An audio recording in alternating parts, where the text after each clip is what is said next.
2007년 12월 7일 오전 7시경에 충남 태안 앞바다에서 우리나라 사상 최대 원유 유출 사고가 발생을 합니다.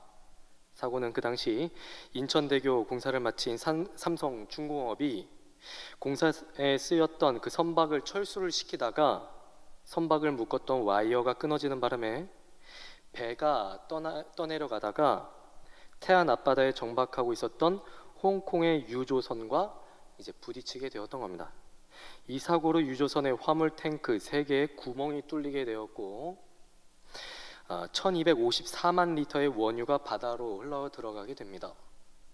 이 때문에 태안군에 있던 양식장과 어장 등 8천여 헥타르가 원유에 오염되어서 어패류가 떼죽음을 당했고 짙은 기름띠는 서해 앞바다의 생태계를 완전히 망가뜨렸습니다. 이 사고로 태안 군민들은 생계 수단이 없어져 버려서 절망에 빠져 있었는데 이때 전국에서 자원봉사자들이 몰려오기 시작을 합니다. 주말마다 봉사를 하러 오는 부부, 수능이 끝난 학생, 군인들, 연예인, 종교인, 사회 각계각층에서 너나 할 것 없이 약 200만 명의 사람들이 자원봉사를 하며 태안 앞바다를 오염시켰던 기름을 제거를 했습니다. 사고가 일어난 건 단 한순간이었지만 이 사고가 가져온 파장은 어마어마했는데 이 사고를 수습하기 위해 전국적으로 200만 명이 넘는 사람들이 함께 모여서 협력을 했습니다. 자신이 비록 태안에 살지는 않아도 같은 국민이고 내 나라 땅에서 일어난 일이었기 때문에 내 일처럼 온 국민이 힘을 모았던 겁니다. 사회에서 나라의 위기가 닥치면 온 국민이 힘을 모아서 위기를 극복해 나가는 것처럼 교회 공동체도 위기를 겪을 때 성도들이 힘을 모아야만 합니다. 오늘은 느헤미야 4번째 시간인데 오늘 말씀을 보면서 이스라엘 공동체가 보여준 그 회복의 원리들을 함께 생각하면서 교회가 힘을 하나로 모아서 공동체를 다시 일으켜 세우기 위해서는 어떠한 원리들이 필요한지를 한번 생각해보고 또한 적용해보고자 합니다. 오늘 우리에게 주시는 첫 번째 메시지가 있다면 하나님의 왕되심을 인정하는 자세를 회복해야 한다라는 것입니다. 하나님의 왕되심을 인정하는 자세를 회복해야만 한다. 이 장에서 느헤미야의 권면을 도전을 받은 백성들이 힘을 합해서 공사를 하기 시작을 하는데 이 사람들이 성벽을 재건하는 목적은 스스로를 보호하기 위한 목적이기도 했지만 무엇보다도 느헤미야가 주장을 했던 것처럼 하나님의 백성으로서 그동안 허물어진 하나님의 도성을 방관해 왔던 수치를 씻기 위해서였습니다. 공사에 참가한 사람들 중에 3장에 언급된 사람들의 숫자는 75명인데 75명만 공사에 참여했다는 것이 아니라 대표적으로 75명을 기록한 것입니다. 그런데 이 성벽 재건에 종사한 사람들의 직업 종류는 15가지에 달했고 사회적으로도 매우 다양한 직위에 있었던 사람들이었는데 오늘 말씀의 기록을 보니까 성벽 재건 공사의 맨 처음에 기록된 사람들은 제사장으로서 대제사장이 제사장들과 함께 일어나 양문을 건축하여 성별했다고 합니다. 느헤미야는 동서남북으로 나누어서 동시에 성벽 재건 공사를 시작을 했는데 왜 하필 대제사장에 의한 양문 공사를 처음에 기록을 했을까요? 양문은 예루살렘 성전과 가장 가까이에 있었던 문이었는데 이 문으로 하나님께 희생제사로 바칠 짐승이 성전으로 들어갔습니다. 양문은 예배와 관련된 곳으로서 제사장들이 양문을 건축했다는 것은 그리고 이 사실이 제일 먼저 기록된 것은 이스라엘 공동체가 자신들의 사회에서 하나님의 임재를 사모하여 예배를 사모하고 또한 예배의 회복을 가장 우선시하고 중요시했다라는 것을 보여주는 것입니다. 여러분들이 생각하기에 예배는 무엇이라고 생각을 하십니까? 예배란 단어는 히브리어로 아바드 또는 스와하라고 합니다. 아바드는 봉사, 섬김을 말하고 스와하는 엎드리다, 굴복하다라는 뜻으로서 순종, 복종의 의미를 가집니다. 그래서 예배는 하나님을 섬기는 것, 하나님께 복종하는 것, 하나님께 순종하는 것을 말합니다. 현대의 성도들이 새벽에 나와서 예배하고 수요일과 금요일, 주일에 나와서 예배하는 것은 자신이 하나님께 복종하는 사람임을 표현하는 것이고 하나님을 섬기는 사람이다라는 것을 주님 앞에서 확인하는 것입니다. 그런데 우리 신자들이 놓치기 쉬운 것이 있습니다. 자신은 하나님의 자녀라고 믿고 하나님이 나의 왕 되신다는 사실을 믿어도 자신이 하나님께 복종해야만 하는 하나님의 종이라는 사실을 잊어버리는 것입니다. 여러분이 생각하기에 하나님의 종이라고 하면 제일 먼저 무엇을 떠올리시게 됩니까? 저와 같은 그 사역자들을 제일 먼저 떠올리시지 않으십니까? 이 중에 하나님의 종이라고 했을 때 저와 같은 사역자와 더불어서 본인도 하나님의 종이라는 사실을 먼저 떠올리셨던 분 계십니까? 자신이 하나님을 섬길 때 하나님께 복종하고 순종해야 하는 종이라는 사실을 잊어버린다면 신자의 신앙 수준은 도덕적인 계명을 지키는 것으로만 만족하게 됩니다. 성경을 보시면 하나님은 자신의 백성들에게 하나님을 섬기는 법을 가르쳐 주셨습니다. 신명기 4장 10절 말씀을 보겠습니다. 네가 호렙산에서 내 하나님 여호와 앞에 섰던 날에 여호와께서 내게 이르시기를 나에게 백성을 모으라. 내가 그들에게 내 말을 들려주어 그들이 세상에 사는 날 동안 나를 경외함을 배우게 하며 그 자녀에게 가르치게 하리라 하시매. 하나님은 단순히 예배 의식을 가르치신 것만이 아니라 어떻게 하나님을 경외하는지를 가르쳐 주셨는데 대표적으로 그 뒤에 이어서 십계명을 가르쳐 주셨습니다. 그런데 문제는 신자들이 이제 생각을 할 때 십계명 정도만 지키면 된다는 식으로 생각을 하게 되는 것입니다. 다른 신 두지 마라, 우상 만들지 마라, 하나님의 이름을 함부로 부르지 마라, 안식일을 지켜라, 부모님을 공경하라, 살인이나 간음이나 도둑질이나 거짓말하지 말고 이웃의 소유를 탐내지 마라. 이거 지키면 신자로서의 의무를 전부 다 했다고 생각을 하는 겁니다. 그런데 하나님을 섬기는 신앙 생활이 이 십계명 지킨다고 해서 끝나는 문제가 아니라는 것을 우리는 너무나도 잘 압니다. 제가 요즘 바울 서신서를 읽으면서 묵상을 하고 있는데 고린도 전후서를 보면서 우리의 신앙 생활이 단순하게 십계명에 나오는 도덕률 지킨다고 해서 끝나는 것이 아니다라는 사실을 알아가고 있습니다.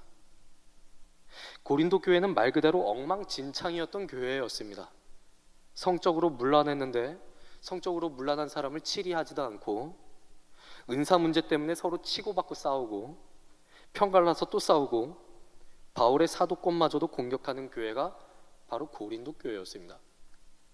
그런데 고린도 전후서를 보면 성도들의 신앙 생활이 어떠해야 하는지에 대해 십계명보다 훨씬 더 복잡하게 설명하고 있는 것을 보게 됩니다.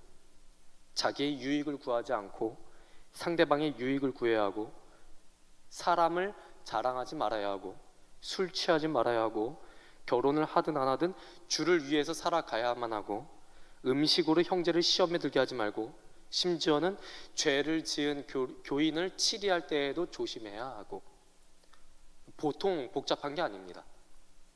바울이 이런 복잡한 권면과 지도를 고린도 교회에게 하는 이유는 조금 전에도 말씀을 드렸듯이 성도의 신앙생활은 단순하게 도덕적인 것을 지킨다고 해서 끝나는 것이 아니기 때문입니다.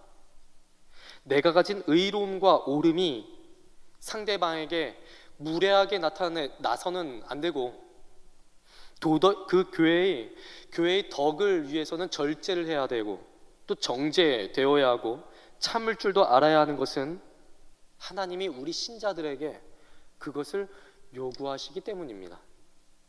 만약 우리가 도덕적인 것만 지킨다면 세상에서 다른 종교를 믿는 사람들과 다를 바가 없게 됩니다. 하나님이 우리에게 도덕법을 주신 것은 그것만 지키면 되기 때문에가 아니라 그것부터 지키는 것이 신자의 기본이며 하나님이 요구하시는 신앙은 그 이상이라는 것을 보여주시는 것입니다. 예배는 특정한 시간에 특정한 행동하는 것만을 말하지 않습니다.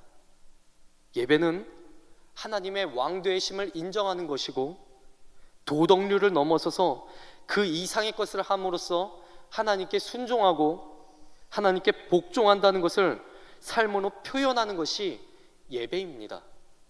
그래서 삶의 예배라는 것이 나오는 것입니다. 느헤미야 시대에 예배 의식이 무너진 게 문제가 된 게 아닙니다.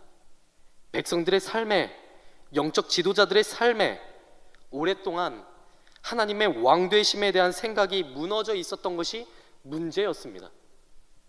유다와 이스라엘이 망했을 때 사회상은 사람들이 하나님의 존재를 믿지만 우상과 겸하여 섬겼고 제사만 잘 드리면 된다고 생각해서 이웃에게 악을 행하고 심지어는 동족을 노예로 삼는 일까지도 벌였습니다.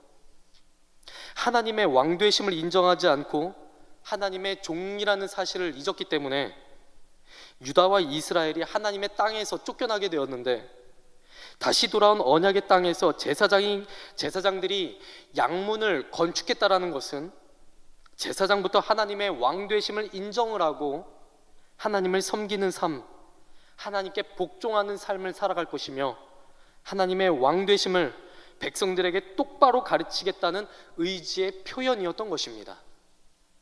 제사장들의 각오는 우리들에게도 있어야 합니다. 여러분들이 신앙생활 하시면서 구원받고 하나님의 자녀가 되었다는 그 사실에만 만족하지는 마십시오. 하나님 믿고 예수님 믿고 십계명 정도의 도덕법 지킨다고 해서 신앙생활이 충분해지고 신자로서 할 것 다 한 것도 아닙니다. 그건 기본 중에 기본입니다. 여러분들이 하나님의 자녀가 되었다라고 한다면, 또 본인 스스로 그것을 믿고 입으로 고백한다면 하나님의 왕되심을 삶에서 어떻게 인정할 것인지, 또 교회에서 어떻게 인정할 것인지, 어떻게 삶에서 주위 사람들과 살아갈 때 하나님께 순종하고 복종하는 삶을 살아갈 수 있을지, 교회에서 하나님의 주권을 믿는 신자로서 어떻게 살아갈 것인지 성경에서 부지런히 찾고 읽고 그리고 적용하시기 바랍니다. 이 교회 공동체가 어려움을 겪었다면 분명히 서로에게 있는 신앙의 밑바닥까지 확인하셨는 줄로 압니다. 서로에게 있는 신앙의 밑바닥을 경험했고 내 자신이 가지고 있는 신앙의 밑바닥을 확인을 했다면 이제 그 밑바닥에서 신앙의 기초부터 다시 탄탄하게 쌓아가시기 바랍니다.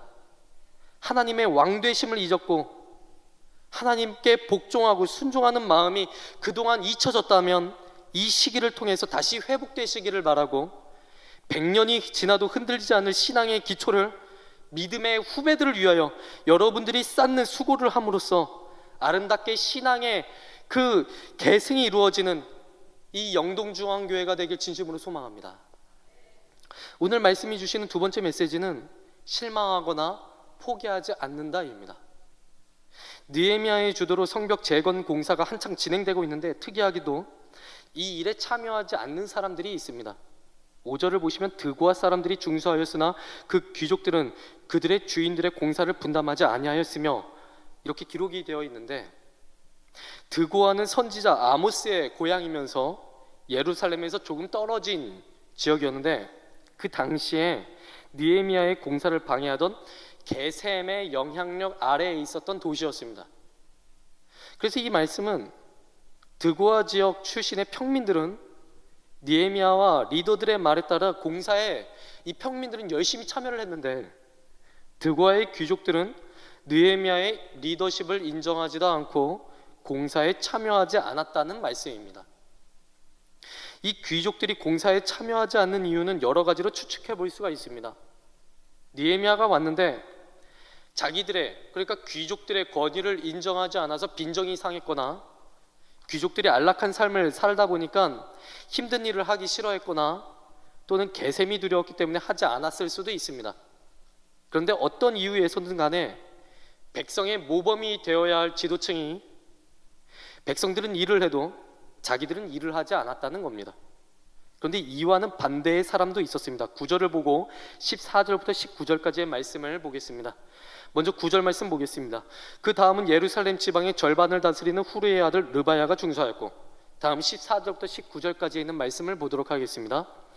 분문은 베타게렘 지방을 다스리는 레갑의 아들 말기야가 중수하여 문을 세우며 문짝을 달고 잠을 쇠야 빗장을 갖추었고, 셈문은 미스바 지방을 다스리는 골호세의 아들 살룬이 중수하여 문을 세우고 덮었으며 문짝을 달고 잠을 쇠야 빗장을 갖추고, 또 왕의 동산 근처 셀라못가의 성벽을 중수하여 다윗성에서 내려오는 층계까지 이르렀고, 그 다음은 벳술 지방 절반을 다스리는 아수북의 아들 느헤미야가 중수하여 다윗의 묘실과 마주대한 곳에 이르고, 또 파서 만든 못을 지나 용사의 집까지 이르렀고, 그 다음은 레이 사람 바니의 아들 루음이 중수하였고, 그 다음은 그일라 지방 절반을 다스리는 하사랴가 그 지방을 대표하여 중수하였고, 그 다음은 그들의 형제들 가운데 그일라 지방 절반을 다스리는 헤나다스의 아들 바웨가 중수하였고, 그 다음은 미스바를 다스리는 예수아의 아들 에셀이 한 부분을 중수하여 성 구비에 있는 군기고 맞은편까지 이르렀고, 9절부터 19절까지의 말씀을 보면 어떤 지방을 다스린 사람들이 중수했다는 말이 7번이나 계속해서 반복돼서 나타나게 됩니다. 이 말씀은 예루살렘 성벽 중건에 평민들만 참여했다는 것이 아니라 사회에서 소위 잘 나가는 정치인들, 기업인들, 귀족들이 함께 매진했다는 것을 보여줍니다. 그리고 27절을 보시면 드고아 사람들이 또 나옵니다. 자기들에게 맡겨진 부분을 해결하고 나서 다른 데를 또 중수할 정도로 드고아 평민들이 더 힘을 내었다는 것이죠. 그런데 드고아 귀족들은 다른 귀족들과 달랐고 또 평민들과는 달랐습니다. 귀족들은 느헤미야를 비롯한 리더들에게 순종하지 않고 공사에 참여하지도 않았던 겁니다. 그래서 아마도 느헤미야는 드고아 귀족들이 하는 행동에 열이 받아서 아주 자세하게 이 기록을 남겼던 것 같습니다.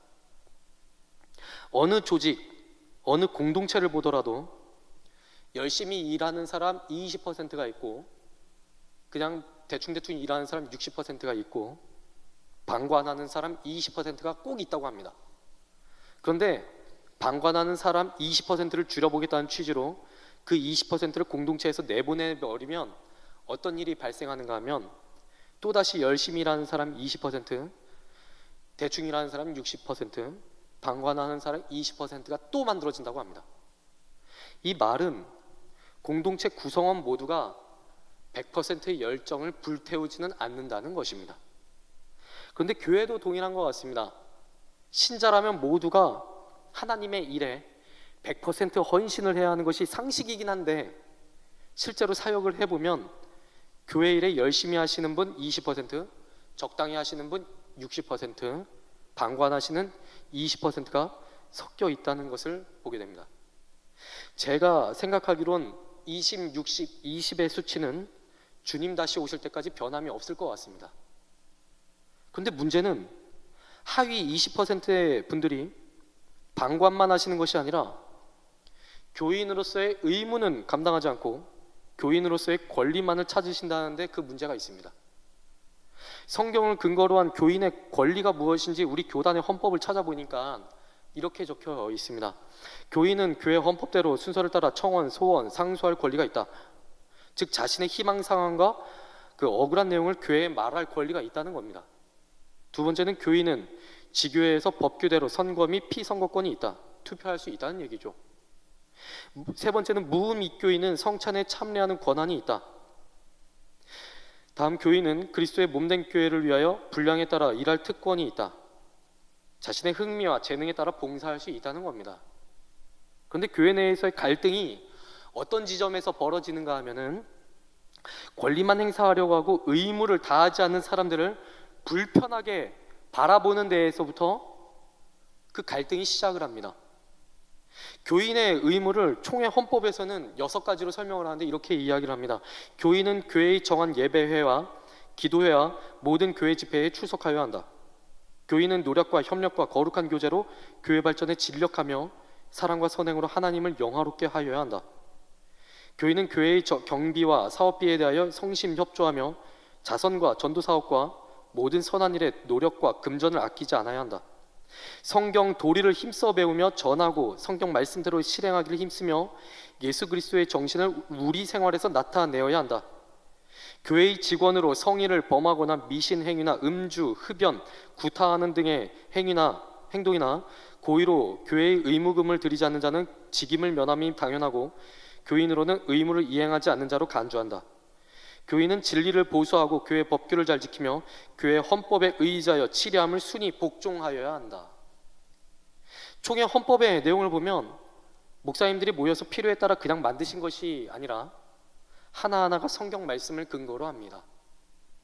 모이는 것, 구제하고 헌금하는 것, 착한 행실로 하나님께 영광을 돌리며 교회의 덕을 나타내는 것, 말씀을 부지런히 배우는 것, 교회의 치리에 복종하는 것, 다 성경에 나오는 것들입니다. 그런데 교인으로서의 의무를 소홀히 하면서 권리를 주장하시는 분들 때문에 교회 내의 봉사자들이 시험에 들 때가 참 많이 있습니다. 그리고 시험에 들었다고 하시면서 봉사를 그만두시는 경우가 참 많이 있음을 보게 됩니다. 저는 이 시간에 교회 내에서 열심히 일하시는 우리 봉사자 동지들을 응원하고 싶습니다. 고린도전서 15장 19절을 보면 이런 말씀이 있습니다. 만일 그리스도 안에서 우리가 바라는 것이 다만 이 세상의 삶뿐이면 모든 사람 가운데 우리가 더욱 불쌍한 자이리라. 우리가 하나님을 섬기며 부활하신 예수 그리스도를 위해 일하는 것은 이 세상의 명예나 물질과 또는 권력을 추구해서가 아닙니다. 다만 구원받은 자로서 나 같은 죄인 살려주신 그 하나님의 은혜에 감격해서 하나님의 몸된 교회를 섬기고 그리스도의 지체인 성도들을 마치 내가 종인 것처럼 섬기는 것이죠. 이 일을 함에 있어서 여러 가지 고난이 많은 줄로 압니다. 드고아의 귀족들처럼 협조 안 하는 분들도 계시고 오해하는 분들도 계시고 반대하는 분들도 계시고 방관하시는 분들도 계셔서 그분들 볼 때마다 가슴이 아프실 줄로 압니다. 근데 그런 문제들 때문에 사역에 지치신다면 한 번쯤은 제가 오늘 드린 말씀을 기억해 주셨으면 합니다. 느헤미야는 이 드고아의 귀족들 때문에 사역의 동력을 잃어버리지 않았습니다. 오히려 사역에 참여하지 않았던 드고아의 귀족들보다 사역에 참여했던 훨씬 더 많은 사람들과 함께 자신에게 주어진 사명을 끝까지 담당을 합니다. 사람의 몸이 건강하면 외부에서 병균이 들어와도 거뜬히 이겨내게 되지만 면역력이 떨어지면 쉽게 아픕니다. 마찬가지로 공동체가 안정이 되어 있으면 사역을 하시는 분들에게 어려움이 찾아와도 기쁨으로 감당하기 쉽습니다. 하지만 공동체가 안정되어 있지 않으면 자그마한 불편함에도 봉사자들이 시험에 들기가 매우 쉽습니다. 지금이 우리들에게 참 어려운 시기인 줄로 압니다. 만약 이 자리에 사역하시면서 봉사하시면서 도와주지 않는 사람들 때문에 너무 힘이 들어서 다 그만두고 조용히 교회만 다니면서 신앙생활하고 싶다 이런 생각하고 계시는 분들 계시다면 여러분 느헤미야처럼 용기 내시기 바랍니다. 끝까지 힘내시고 마침내 모든 눈물을 다 닦아주실 우리 주님을 사모하면서 교회를 회복시키는 일에 다시 한번 힘을 내는 모든 사역의 동지들이 되시길 진심으로 축복합니다. 오늘 말씀의 세 번째 메시지가 있다면 분담하고 협력해야 한다라는 점입니다. 분담하고 협력해야 한다. 성벽 재건 공사는 체계적인 계획에 따라 시계 반대 방향으로 이제 진행이 되게 되는데 책임자들은 예루살렘을 여러 구역으로 나누어서 여러 백성들에게 공사를 분담시킵니다. 이 일을 할 때 느헤미야는 공사에 참여한 사람들이 가장 의욕적으로 일할 수 있도록 배려를 해줍니다. 3장에서 자주 등장하는 표현이 자기 집과 마주 대한 부분이라는 표현입니다.